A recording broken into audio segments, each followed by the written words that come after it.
Morning प्यारे बच्चों, welcome to my channel. बेटा आज हम करेंगे क्लास 9th की विज्ञान की वर्कशीट नंबर 74, जो कि आपकी डेट 18 जनवरी की है। हम बीमार क्यों होते हैं, रोग के कारक।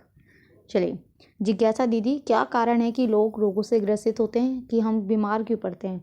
सभी रोग जो होते हैं वो दो तरह के कारकों के कारण होते हैं, यानी कि दो तरह के रीज़न होते हैं जिनकी वजह से बीमार होते हैं।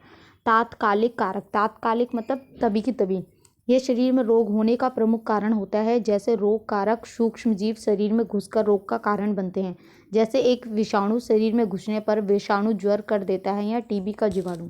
ठीक है, तात्कालिक रोग ही हो गया कि इसमें क्या होता है, जो रोग कारक हैं, जो सूक्ष्म जीव हैं, वो हमारी बॉडी के अंदर एंटर कर जाते हैं।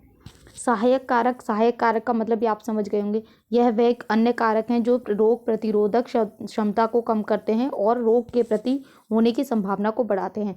देखिए, हमारी जो बॉडी होती है उसमें रोग प्रतिरोधक क्षमता होती है, किसी में कम होती है, किसी में ज़्यादा होती है। तो ये वाले जो कारक हैं वो क्या करते हैं, रोग प्रतिरोधक क्षमता को कम कर देते हैं, जिसकी वजह से क्या होता है, बीमारी जो है, बीमारी बढ़ने होने की संभावना बढ़ जाती है।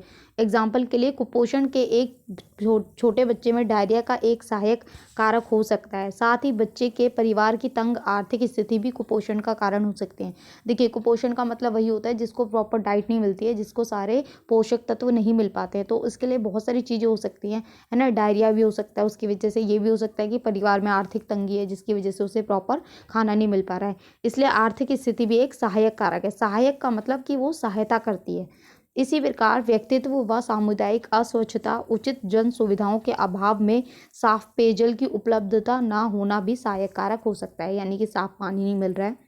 तो बहुत सहायक का मतलब ही हो गया कि जो सहायता करते हैं। अब जो ये कारक हैं ये दो तरह के होते हैं। तात्कालिक कारक जो होते हैं आपके, एक होता है संक्रामक और एक होता है असंक्रामक। तो संक्रामक कौन से होते हैं, संक्रामक रोग बाह्य कारणों से होते हैं, यानी कि बाहर के कारण की वजह से होते हैं।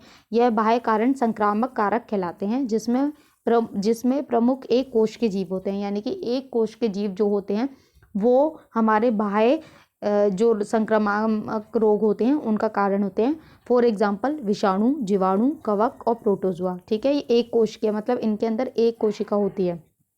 आंतों के कुछ संक्रामक रोग बहुकोश के भी होते हैं, जैसे फीता कृमि हो गया, गोल कृमि हो गया। ये आंत में, हमारी बॉडी में बेटा जो आंत होती है उनके अंदर ये कीड़े बोलते हैं जो हम लेमैन की लैंग्वेज में, तो ये कृमि पाए जाते हैं।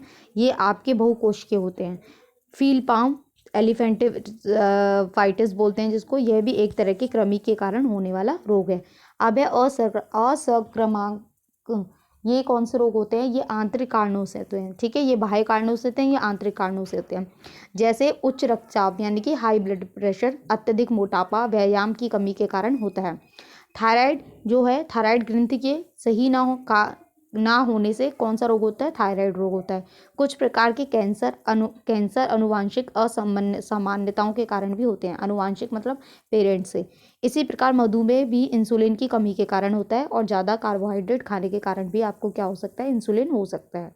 चलिए क्वेश्चन देख लेते हैं। कौन से दो मूल कारक हमारे शरीर में रोगों के कारण बनते हैं, एक उदाहरण देकर स्पष्ट कीजिए। तो आप यहाँ से फर्स्ट का आंसर यहाँ से लिखेंगे। ठीक है, ये दो हो गए। आप एग्जाम्पल में आप कुछ भी ये कुपोषण वाला लिख सकते हैं। तो ये यहाँ तक आपका फर्स्ट का आंसर हो जाएगा। चलिए सेकंड देखते हैं।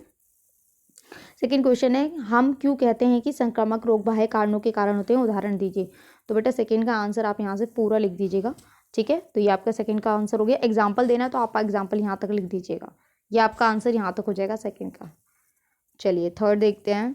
थर्ड में क्या है, कोविड-19 का तात्कालिक कारक और कोई दो सहायक कारक लिखिए। तो आप क्या लिखेंगे इसमें, तात्कालिक में मैं बोलती जा रही हूँ, आप लिखते जाइएगा। तात्कालिक कारण में आप लिख सकते हैं कोरोना विषाणु। ठीक है, उसी की वजह से तो होता है क्योंकि हमारी बॉडी में आ जाता है कोरोना विषाणु। ये आपका हो गया तात्कालिक। ठीक है, इसके बाद क्या है, सहायक। तो आप सहायक के में लिखेंगे, इसमें सहायक दो कारण देने हैं आपको। तो पहला आप कारण लिखेंगे कुपोषण। ठीक है, कुपोषण की वजह से भी हो सकता है। और आप सेकंड लिखेंगे व्यायाम ना करना, व्यायाम ना करना। ठीक है, तो ये हो गया आपका थर्ड का आंसर। फोर्थ है, हम क्यों कहते हैं कि संक्रामक रोग आंतरिक कारणों के कारण होते हैं, उदाहरण दीजिए। तो ये भी बहुत ईजी है। फोर्थ का आंसर आप यहाँ से पूरा लिख लेंगे, एग्जाम्पल भी देना है। फोर्थ का आप यहाँ से स्टार्ट करेंगे। एग्जाम्पल आप ये एग्जाम्पल दे सकते हैं, ये भी बहुत सारे एग्जाम्पल हैं, आपको जो ठीक लगता है आप वो एग्जाम्पल दे सकते हैं। तो बेटा यहाँ आपकी वर्कशीट ख़त्म होती है। आई होप आपको अच्छे से समझ में आई हो। तो प्लीज़ चैनल को लाइक करें, सब्सक्राइब करें, कमेंट करें और अपने फ्रेंड्स के साथ शेयर ज़रूर करें। Thank you.